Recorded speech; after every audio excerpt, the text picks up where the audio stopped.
وقال الذين لا يرجون لقاءنا لولا أنزل علينا الملائكة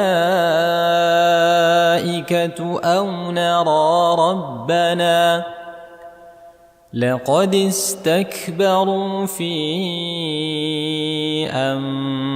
أنفسهم وعتوا عتوا كبيرا يوم يرون الملائكة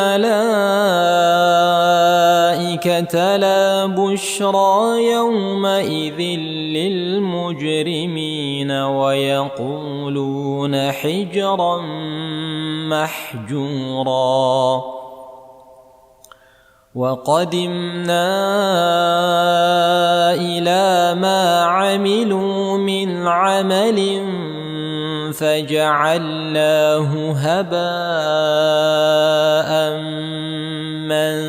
منثورا أصحاب الجنة يومئذ خير مستقرا وأحسن مقيلا ويوم تشقق السماء بالغمام ونزل الملائكة تنزيلا الملك يومئذ الحق للرحمن وكان يوما على الكافرين عسيرا ويوم يعض الظالم على يديه يقول يا ليتني اتخذت مع الرسول سبيلا يا ويلتى ليتني لم أتخذ فلانا خليلا لقد أضلني عن الذكر بعد إذ جاءني وكان الشيطان للإنسان خذولا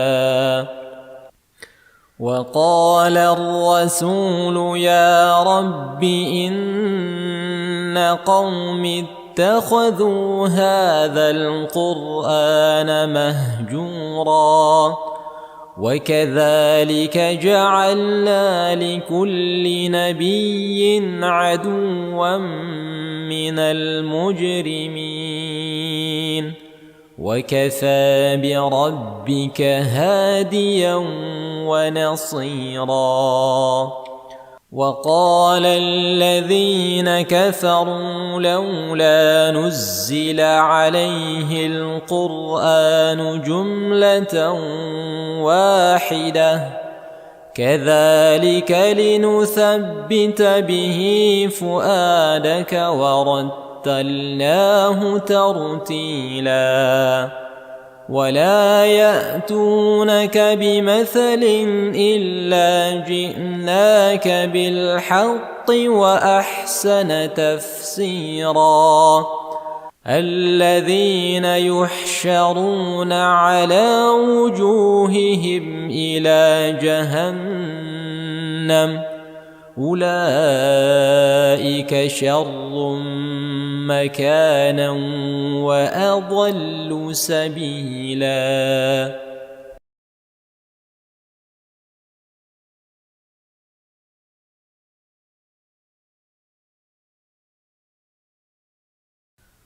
وقال الذين لا يرجون لقاءنا لولا أنزل علينا الملائكة أو نرى ربنا لقد استكبروا في أنفسهم وعتوا عتوا كبيرا يوم يرون الملائكة الآخرة لا بشرى يومئذ للمجرمين ويقولون حجرا محجورا وقدمنا إلى ما عملوا من عمل فجعلناه هباء منثورا أصحاب الجنة يومئذ خير مستقرا وأحسن مقيلا ويوم تشقق السماء بالغمام ونزل الملائكة تنزيلا الملك يومئذ الحق للرحمن وكان يوما على الكافرين عسيرا ويوم يعض الظالم على يديه يقول يا ليتني اتخذت مع الرسول سبيلا يا ويلتى ليتني لم أتخذ فلانا خليلا لقد أضلني عن الذكر بعد إذ جاءني وكان الشيطان للإنسان خذولا وقال الرسول يا رب إن قوم اتخذوا هذا القرآن مهجورا وكذلك جعلنا لكل نبي عدوا من المجرمين وكفى بربك هاديا ونصيرا وقال الذين كفروا لولا نزل عليه القرآن جملة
wa na'udzu billah min syururi anfusina wa sayyiati a'malina may yahdihillahu fala mudilla lahu wa may yudlil fala hadiyalah wa asyhadu an la ilaha illallah wahdahu la syarika lah wa asyhadu anna Muhammadan abduhu wa rasuluh. Allahumma shalli ala Muhammadin wa ala alihi wa sahbihi wa man ihtada bihadihi wastana bisunnatihi ila yaumiddin, amma ba'd. Para hadirin Bapak-bapak dan ikhwah sekalian, Allah taala jami'an. Alhamdulillah, pada malam hari ini dengan izin Allah dan taufiknya kembali kita berkesempatan untuk hadir bermajlis guna sama-sama membaca dan menelaah hadis-hadis yang datang dari Nabi kita sallallahu alaihi wasallam. Hadis-hadis beliau yang dikumpulkan oleh Al-Imam Abu Isa Muhammad bin Isa bin Surah At-Tirmidzi rahimahullahu taala dalam kitabnya yang beliau beri judul dengan Syama'il An-Nabi. Kitab hadis yang mengumpulkan hadis-hadis yang menjelaskan tentang sifat-sifat fisik Nabi SAW, juga sifat-sifat akhlak beliau, budi pekerti beliau, bahkan kehidupan beliau secara umum, termasuk dari pakaian beliau dan cara tidur beliau. Dan dalam beberapa pertemuan kita terakhir, kita membahas tentang cara makan dan apa yang dimakan oleh Nabi Sallallahu Alaihi Wasallam. Dalam pertemuan kita malam ini, di malam Sabtu 18 Dzulqa'dah 1443 Hijriah ini, kita akan lanjutkan pembahasan bab yang ke-26, yaitu bab tentang hadis-hadis yang menjelaskan sifat lauk pauk Nabi SAW. Artinya apa-apa saja yang pernah dinikmati oleh Nabi SAW dari makanan-makanan yang ada pada saat itu. Kita sudah membahas bagian yang paling terakhir, hadis tentang keutamaan atau hadis yang menjelaskan perintah Nabi SAW, anjuran beliau untuk makan buah zaitun dan untuk berminyak dengan minyak zaitun. Karena disebutkan dia adalah syajarah mubarakah. Jadi adalah pohon atau dia terbuat berasal dari pohon yang diberkahi. Untuk minyak zaitun, saya kira semua kita sudah tahu ya, dan sudah sering mengonsumsinya, pakai minyak zaitun, bahkan mungkin meminum ya minyak zaitun. Bisa ya minum minyak zaitun? Ya, bisa. Tapi buah zaitun mungkin yang belum banyak kita makan. Nah, ini juga kita katakan dia sesuatu yang dianjurkan. Sudah connect? Belum. Baik. Nanti kita akan perlihatkan ya tentang buah zaitun bagi yang belum pernah memakannya ya, atau melihatnya. Sekarang kita bahas dulu hadis yang selanjutnya.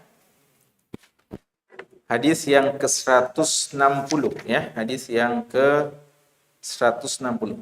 Atau sebelumnya, ini mungkin tidak sempat kita sebutkan perkataan Ibnu Qayyim rahimahullahu taala dalam Zadul Ma'ad di jilid keempat. Ya, Zadul Ma'ad jilid keempat itu, Zadul Ma'ad itu 5 jilid ya, 6 jilid dengan halamannya atau daftar halamannya. Dan di jilid keempat, Ibnu Qayyim Al-Jauziyah rahimahullah ta'ala khususkan untuk At-Tibbun Nabawi ya, At-Tibbun Nabawi, hadis-hadis atau bagaimana Nabi SAW menjelaskan tentang pola hidup sehat yang dicontohkan oleh Nabi kita SAW, baik dari jenis makanan maupun pola istirahat beliau dan cara sehat yang beliau pernah praktekkan.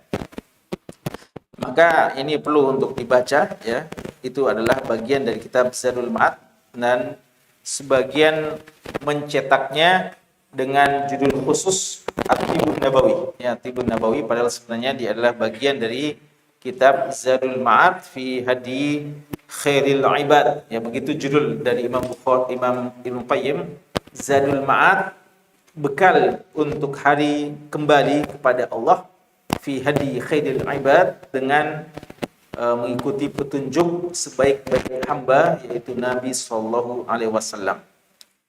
Ibnu Qayyim al-Jauziyah rahimahullah taala mengatakan tentang pentingnya minyak zaitun, ya, beliau mengatakan waduhnu fil biladil harrah, dan minyak di negeri-negeri yang panas, kal Hijaz, seperti Hijaz, Makkah dan sekitarnya, wa nahwihi min akad asbab hifdz siha. Ini termasuk sebab-sebab faktor sehat atau yang bisa menjaga kesehatan yang paling kuat. Di antara hal-hal yang bisa menjaga kesehatan kita, utamanya di daerah-daerah panas, kata Ibnu Qayyim, adalah ketika kita berminyak atau menggunakan seperti minyak zaitun, wa islahil badan, dan untuk menjaga atau untuk menyembuhkan badan kita, wa huwa kadaruri lahum, dan ini untuk mereka suatu hal yang sangat darurat, ya, suatu hal yang sangat mendesak, suatu hal yang sangat penting untuk digunakan. Ya, itu sedikit tambahan ya tentang masalah minyak zaitun. Sekarang kita masuk pembahasan kita pada malam hari ini, hadis yang ke-160, ya, hadis yang ke-160. Fadhal.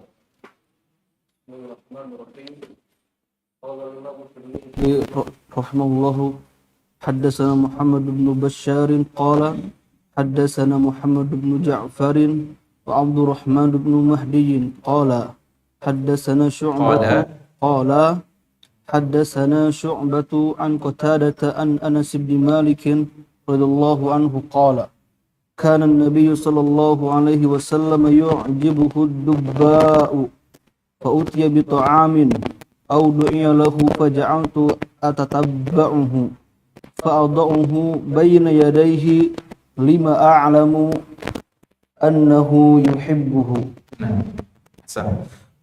Hadis yang ke-160, hadis yang datang dari sahabat yang mulia Anas bin Malik radhiyallahu anhu. Beliau mengatakan, kana Nabi sallallahu alaihi wasallam yu'jibuhu ad-dubba, adalah Nabi sallallahu alaihi wasallam ad-dubba. Ini baru lagi nih ya. Fa utiya bi ta'amin, maka pada suatu hari beliau dibawakan makanan. Audu iyalahu, atau beliau diundang untuk makan. Faja'altuhu atatabba'u, maka kata Anas bin Malik, saya cari-cari dubba itu. Fa'adha'uhu baina yadayhi, setelah saya temukan, saya cari-cari dari sekian makanan yang dihidangkan, saya cari dubba, setelah saya dapat, saya letakkan makanan itu, dubba itu, di hadapan Nabi sallallahu alaihi wasallam. Lima a'lamu annahu yuhibbuhu, karena saya tahu beliau suka dengan ad-dubba. Ya. Ad-dubba ini, atau sebelum ad-dubba kita mau perlihatkan dulu zaitun, ya. Sudah bisa?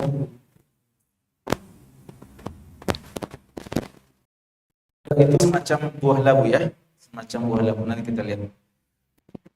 Zaitun dulu, zaitun ya. Oh ya, ini yang benda ayam hitam ya. Ya. Ini juga jenisnya. Anda bisa terus. Ya. Ya. Ini buah zaitunnya ya. Buah tin. Ya, buah tin wa zaitun. Tin.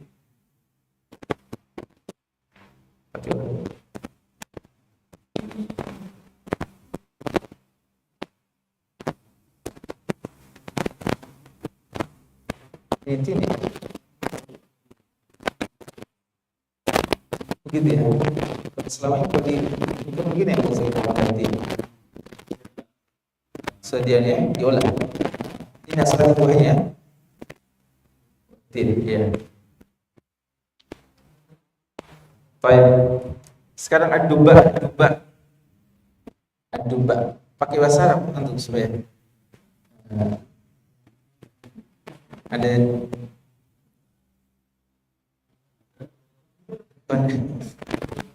dari bahasa Arab.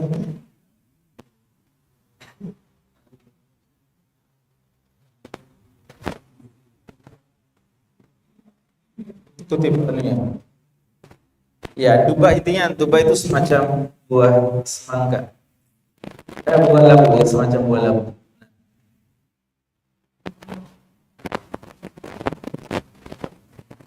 Ya, kalau buah labu seorang tahu ya, tapi kalau pakai bahasa Arabnya ya.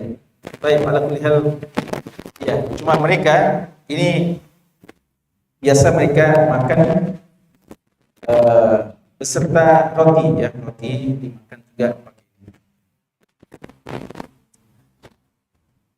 Jadi ya, faedah yang bisa kita ambil dari hadis ini adalah bahwa Nabi SAW menyukai sebagian dari makanan itu lebih daripada yang lainnya, dan para sahabat, utamanya orang yang dekat dengan beliau seperti istri beliau, dan kalau dari kalangan sahabat yang sering kita sebut adalah Anas bin Malik radhiyallahu anhu, yang merupakan sekretaris pribadi beliau dan pelayan khidmah beliau, sangat tahu apa-apa yang disukai oleh Nabi Shallallahu Alaihi Wasallam.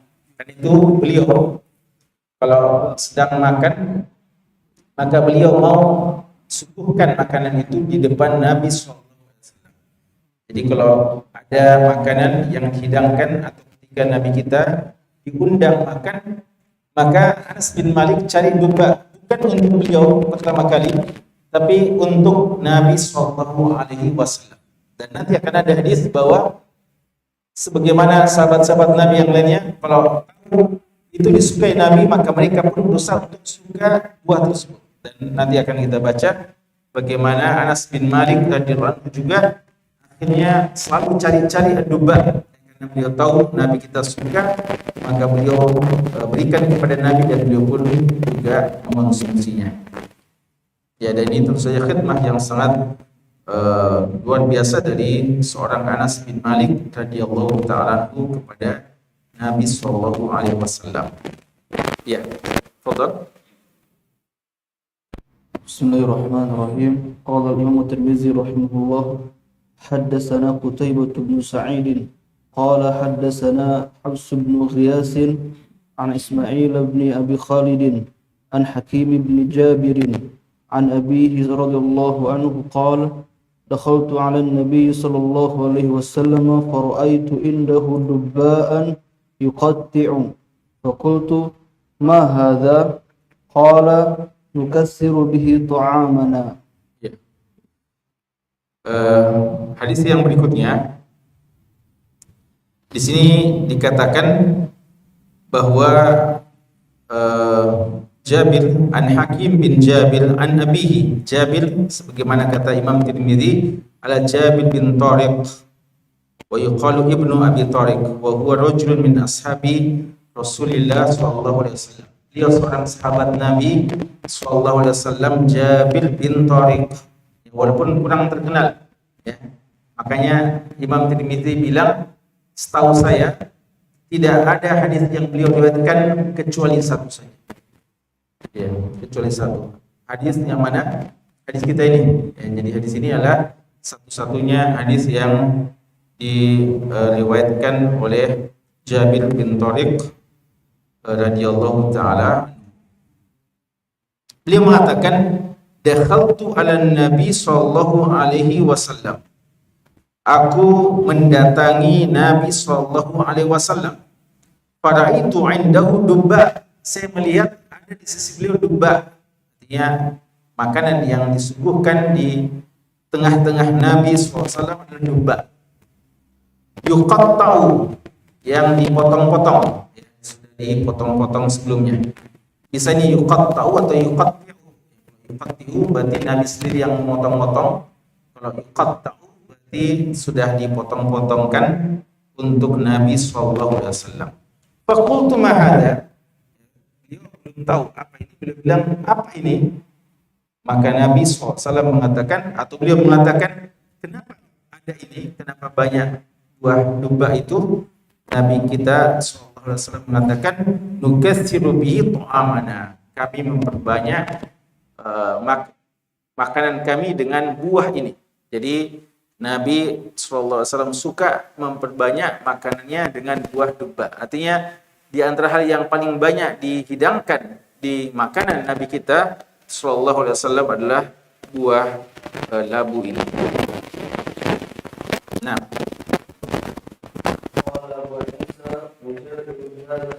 ابن طارق ويقال ابن أبي طارق وهو رجل من أصحاب رسول الله صلى الله عليه وسلم ولا نعرف له إلا هذا الحديث الواحد. وأبو خالد اسمه سعد. قال الإمام الترمذي رحمه الله تعالى حدثنا قتيبة بن سعيد عن مالك بن أنس عن إسحاق بن عبد الله بن أبي طلحة أنه سمع أنس بن مالك رضي الله عنه يقول إن خياطا دعا رسول الله صلى الله عليه وسلم لطعام صنعه فقال أنس فذهبت مع رسول الله صلى الله عليه وسلم إلى ذلك الطعام فقرب إلى رسول الله صلى الله عليه وسلم خبزا من شعير ومرقا فيه دباء وقديد. قال أنس فرأيت النبي صلى الله عليه وسلم يتتبع الدباء حوالي الصحفة فلم أزل حوالي الصحفة صحفة lisan qas'ah. هناك صحفة هنا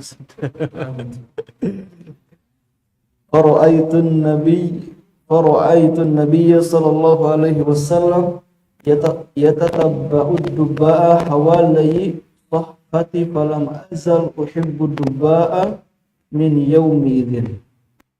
Ya. Baik. Hadis yang berikutnya, hadis yang ke-162. Hadis ini hadis yang sahih, diriwayatkan juga oleh Imam Bukhari dan Imam Muslim.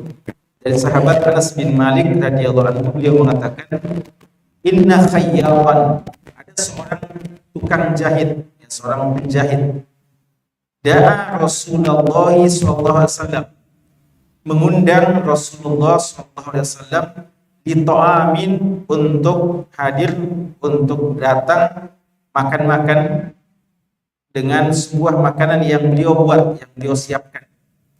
Qala Anas, kata Anas radhiyallahu anhu, fadhahabtu ma'a Rasulillah sallallahu alaihi wasallam, maka saya pergi bersama dengan Rasulullah sallallahu alaihi wasallam ila dzalika ta'am, untuk menghadiri undangan makan itu. Faqarraba ila Rasulillah sallallahu alaihi wasallam, maka sang tuan rumah, tukang jahit tadi itu, mendekatkan makanan kepada Rasulullah sallallahu alaihi wasallam, khubzan min sya'ir. Apa saja jenis makanannya? Di antaranya adalah khubzan min sya'ir, roti ya, yang dibuat dari gandum, wa maraqan, dan marak ya, dia kuah daging, fihi duba, di sana ada duba, labu, duba,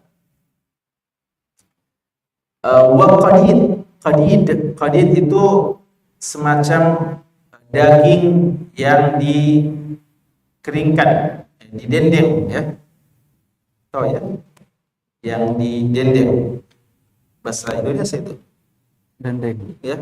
Ya, kalau gin tentang dia paham berarti bahasa Indonesia. kere, daging kere kalau di Bandung. Qala Anas, berkata Anas, fara'aitun Nabiyya sallallahu alaihi wasallam yatatabba'u dubba, maka saya melihat Nabi sallallahu alaihi wasallam yatatabba'u dubba, cari-cari dubba, hawari al-qas'ah, di sekitar qas'ah. Antum sahfa atau qas'ah?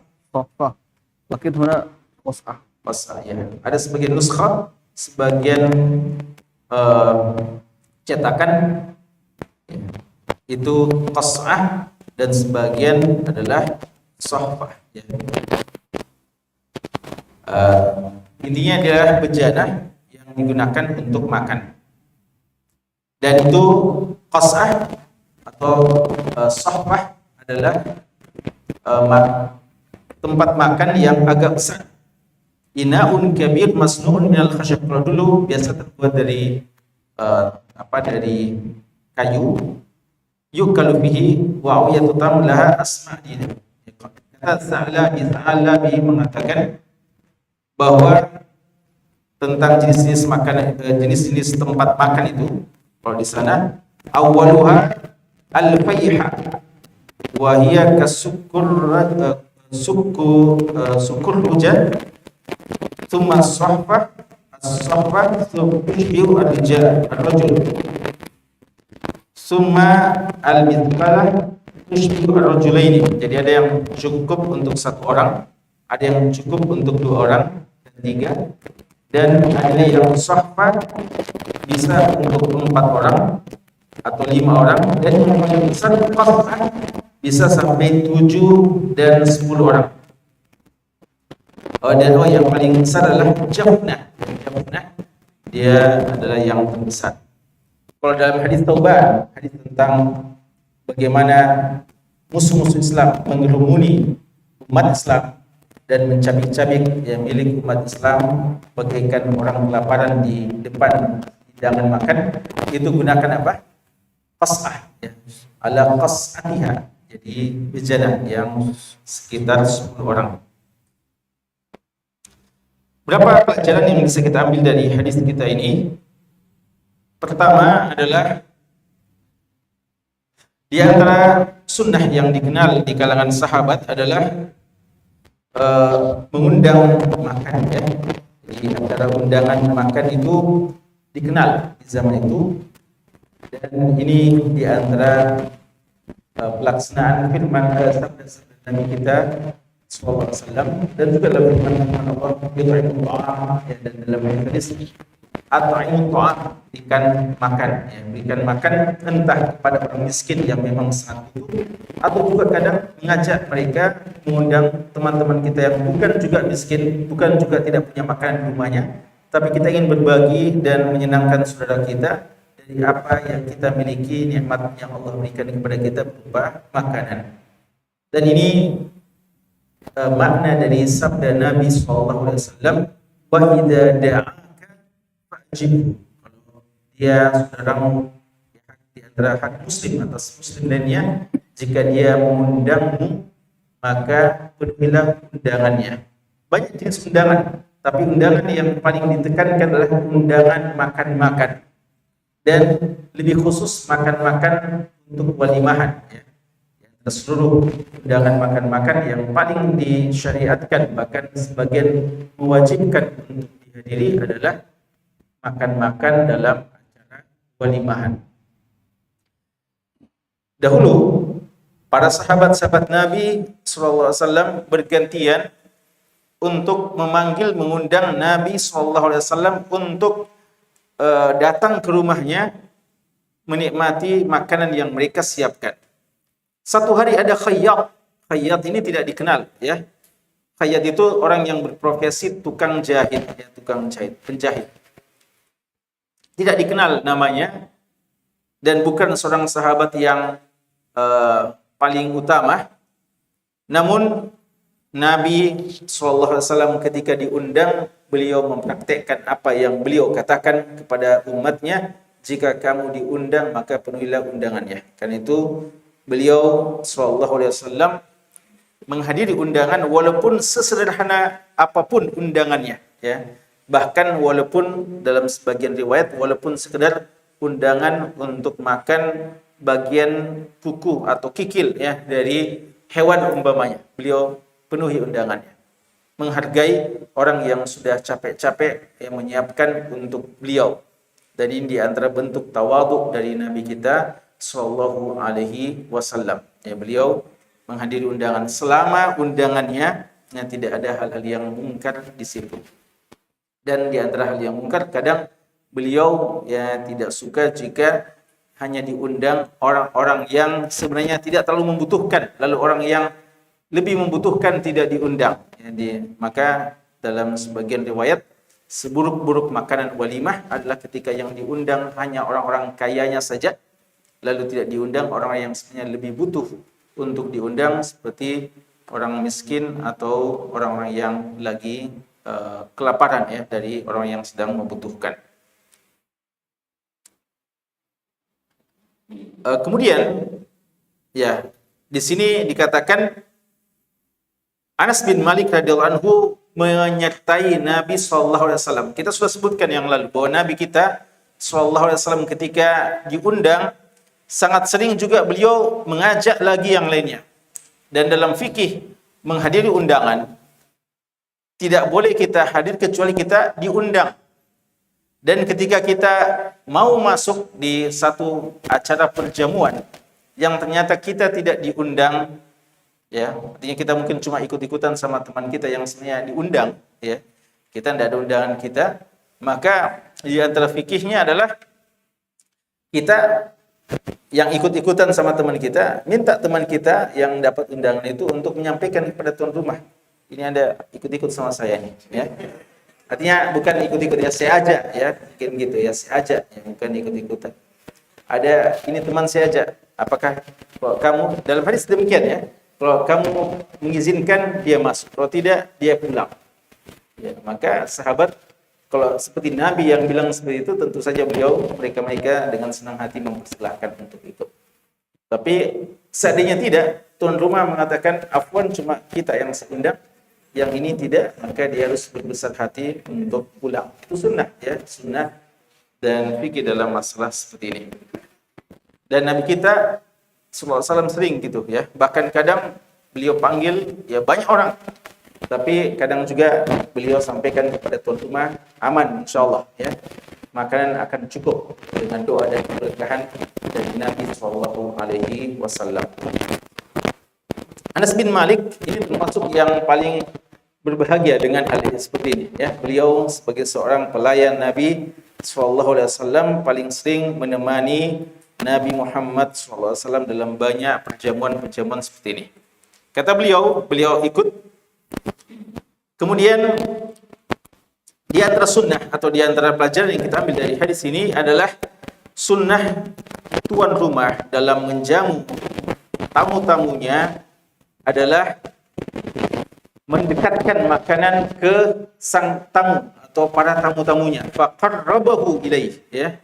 Faqarraba ila Rasulillah sallallahu alaihi wasallam.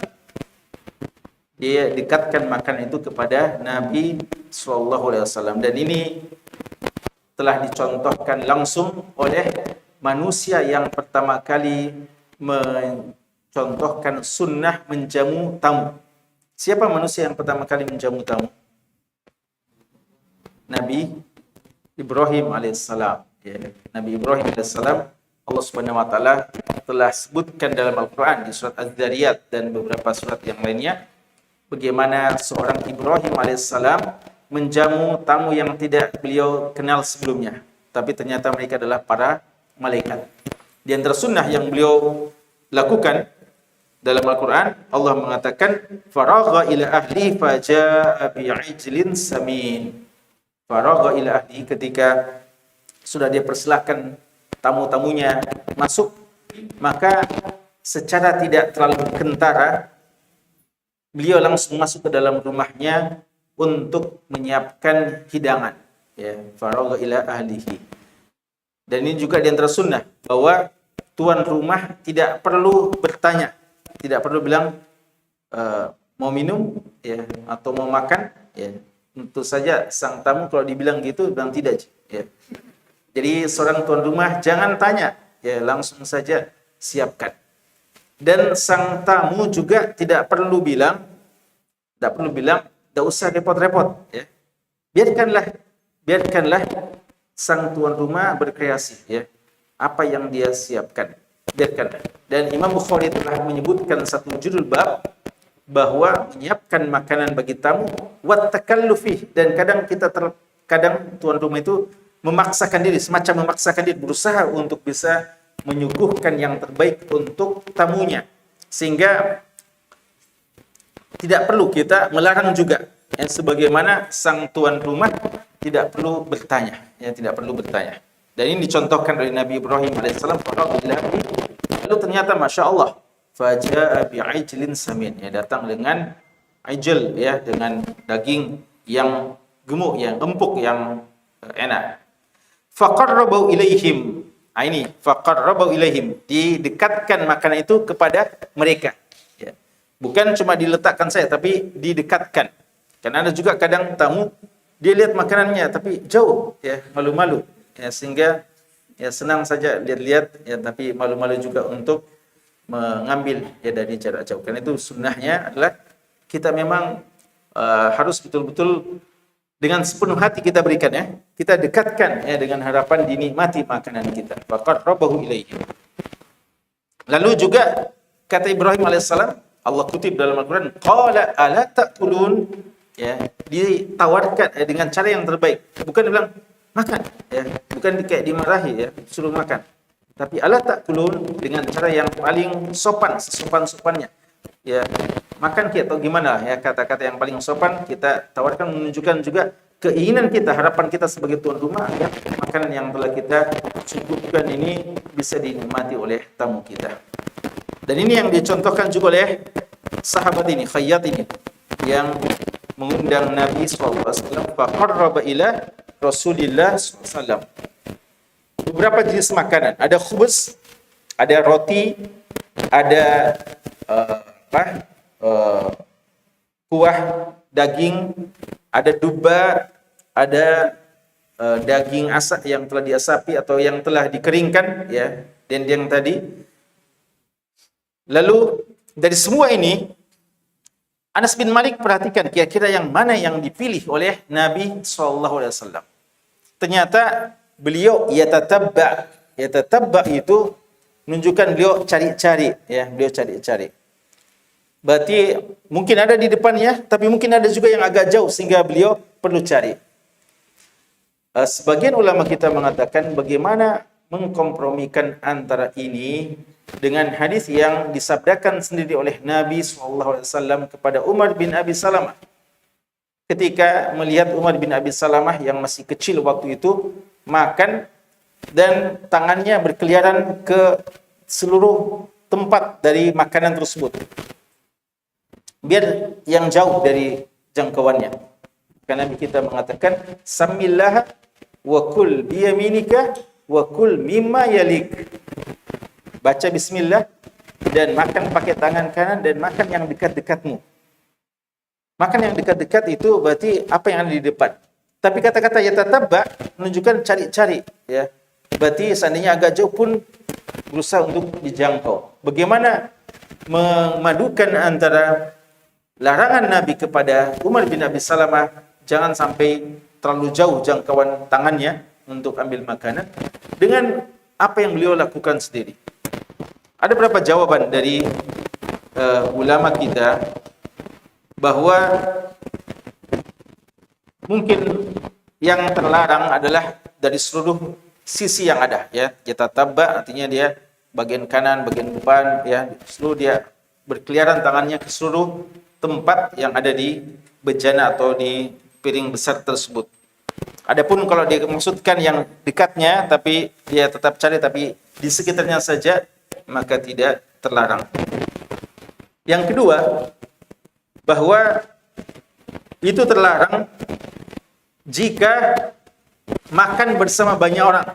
Adapun makanan ini tampaknya dia khusus disuguhkan untuk Nabi SAW. Jadi mumpung memang dia untuk beliau secara khusus, maka tidak mengapa jika yang jauh pun beliau berusaha untuk jangkau. Karena memang makanan ini hanya dikhususkan untuk beliau, bukan makanan secara berjamaah. Itu sebagian jawaban ulama kita. Yang ketiga, dan ini yang paling tepat mungkin, wallahu alam, bahwa kemungkinan ketiga, Larangan makanan itu, larangan untuk mengambil makanan yang jauh jaraknya kalau dia satu jenis makanan, ya, satu jenis makanan. Artinya kita makan sama teman-teman kita, ikhwah kita, masing-masing sudah ada di dekatnya ikan apa yang di depan kita, ikan, teman kita juga ikan, semua sama ikan. Tapi kita ini agak cepat makan umpamanya. Ya, selesai di sini kita mau lagi, kita lihat teman kita belum selesai, kita berusaha untuk ambil. Ya, padahal sama saja kita sudah ambil juga bagian kita. Kalau satu jenis makanan itulah yang terlarang. Tapi kalau makanan yang berbeda-beda, kebetulan yang didekatkan sama kita kurang pas sama kita, kurang kita suka, mungkin dikasih di depan kita daging kambing umpamanya, kita tidak suka, kita cuma suka daging umpamanya, ya. Maka kita tidak ambil itu, kita ambil yang jarak jauh, ya, karena berbeda jenisnya. Maka yang seperti ini sebagian ulama kita mengatakan inilah yang tidak terlarang. Buktinya hadis kita ini, apa yang kita jadikan bukti? Hadis ini justru jadi dalil bahwa kalau makanannya beraneka ragam, maka boleh kita cari apa yang paling kita sukai. Yang di sini tadi disebutkan ada beberapa jenis makanan, tapi yang paling beliau suka duba, maka yang beliau cari-cari adalah duba. Kemudian hal yang pelajaran yang kita ambil juga adalah bagaimana kecintaan para sahabat kepada Nabi Shallallahu Alaihi Wasallam, di mana Anas bin Malik mengatakan, sejak saya lihat Nabi Shallallahu Alaihi Wasallam suka duba, cari-cari terus duba. Kalau tadi hadis tadi mengatakan kalau beliau makan saya selalu kasih di depan beliau. Hadis ini lebih dari itu, beliau mengatakan saya juga menjadi suka kepada duba karena melihat Nabi Shallallahu Alaihi Wasallam menyukai duba. Ya, ini sama ya dengan pembahasan kita yang lalu, bagaimana para sahabat ketika mendengarkan, ya walaupun ada tafsirannya sebaik-baik lauk adalah cuka, maka sebagian sahabat akhirnya menjadi yang paling disukai cuka, ya, karena mendengarkan Nabi SAW menyebutkan hal yang seperti itu. Ya, sudah masuk atau? Ya, saya kira cukup dulu. Masih ada beberapa hadis-hadis. Ya, kami juga ada kegiatan malam ini. Ya kita cukupkan dulu ya, insyaallah. Masih ada beberapa hadis-hadis yang berkaitan dengan ini. Insyaallah kita akan lanjutkan di pertemuan-pertemuan kita berikutnya. Barakallahu fikum. Wassallallahu ala nabiyina Muhammadin wa ala alihi wa sahbihi wasallam. Wa akhiru da'wana alhamdulillahi rabbil alamin.